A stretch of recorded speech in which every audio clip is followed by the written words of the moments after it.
UKIP spokesperson Neil Hamilton. You'll be aware from the Auditor General's report on NHS Wales's expenditure on agency staff that the amount of money which is being spent has gone up by 171% over 7 years and amounted to £135 million in 2017-2018. This is a very expensive way to recruit staff, and in Betsy Cadwallader in 2017 they were spending 7% of their total staff budget on agency staff, and in Howell Var it was 10%.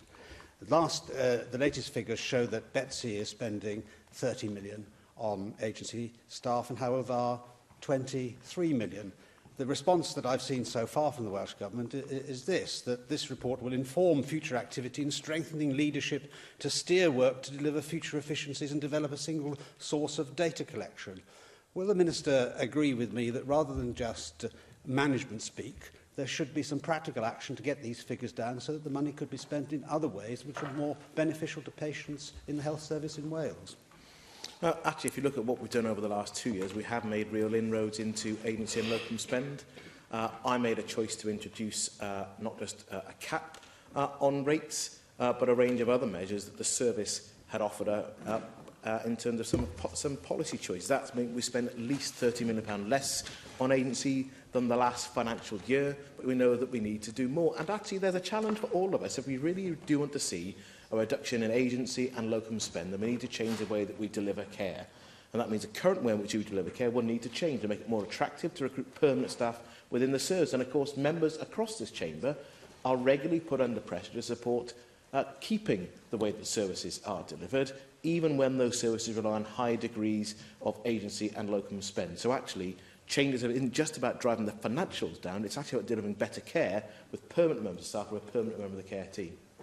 But of course, some health boards in Wales are doing very much better than the boards that I've just quoted. In Cardiff and Vale, for example, only about 1.5% of their staffing budget is spent on agency staff.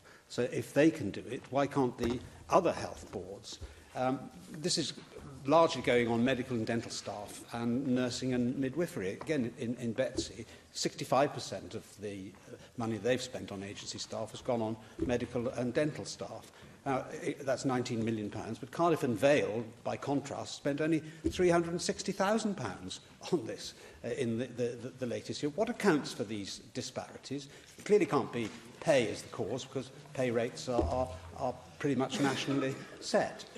So here is a case, again, where political leadership is absolutely necessary to solve what is a substantial problem which adds to all the other burdens on the health service. Actually, we know that for a significant part, not just of Wales, but across the United Kingdom, some centres are more easy to attract and recruit to than others in different parts of the country. And you don't need to take my word for it. Go and talk to people who work in those other parts of the health service about the relative ease or difficulty of doing so. And Cardiff and Vale and other parts of the southeast corner have had a more stable way of delivering and transforming their care. There is a different job of work to be done, for example, in West Wales and in North Wales, in transforming the way that care is delivered. And if we're unable to do so, then we'll continue to prop up parts of our service with agency and locum and higher spend. That's the unavoidable reality of where we are. So if members want to see generally a reduction in agency and locum spend, then we all need to have a grown-up conversation about where that care is delivered to make it a more attractive place for staff to work. If we can't do that, we'll continue to either prop up parts of our service with agency and locum spend, or we'll see those reform and change at a point of crisis rather than deliberately planning to do so. And that was one of the central messages of A Healthier Wales, and indeed the parliamentary that every party in this chamber signed up to.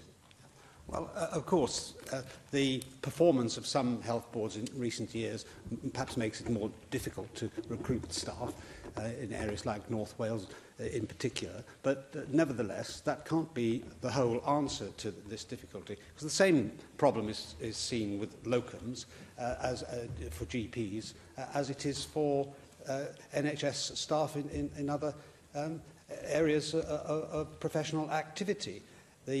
For example, in relation to Blaenau Ffestiniog, the Healthcare Inspectorate Wales 2017 report said that GP recruitment there still had significant issues because there was considerable reliance on locums and improvement was needed. Well, on the primary care professionals.com website, today, there's an advertisement for 32 GP jobs in Blaenau Ffestiniog, 22 of which are for locums.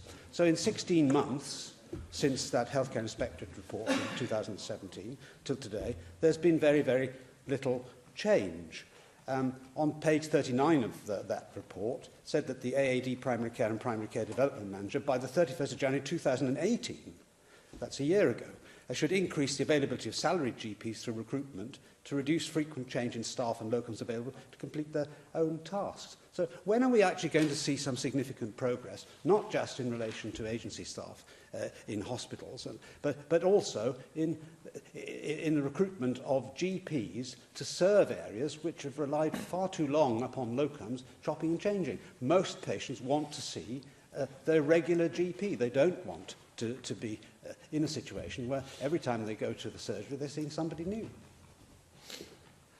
That's true for some patients, and others take a rather different view. And if you look at what we're doing, actually, if you look at the NHS England plan, for example, when they talk about the way that they want general practice to work together, it sounds and looks a lot like clusters here in Wales. They may not give us credit for it, but actually copying a number of things that we're doing, because the workforce of the future will be different. And when I think about agency and locum, I absolutely think about primary care. The ability to recruit enough general practitioners, the training that we have and the achievement over the last 2 years and doing very well on filling our GP training places, but more than that, about the environment they're going to work within with different forms of staff. And there's a different number of GPs working in a different way with other healthcare professionals. That's why the record investment we're making in other healthcare professional training, the £114 million we're investing, even in a time of austerity, a £7 million increase in that form of training for more staff, for the physios, the nurses, the paramedics. That's the challenge that we have to confront. And actually, our GP workforce are broadly supportive of the direction that we are taking. The challenge, as ever, is are we able to move fast enough to keep services open, up and running, and to persuade enough people to actually come on board to work in a different way. And within that, I accept I am not the most persuasive voice. A general practitioner is more likely to listen to a fellow GP about the way that they have changed their practice working with different professionals than any politician within this place. And actually, we do have a range of leaders within general practice who are making that bid and showing real leadership with their peers. So actually, for all the challenges we have, there is real room for optimism about the path we're on, and indeed, the flattery of NHS England largely copying significant parts of what we're already doing in Wales.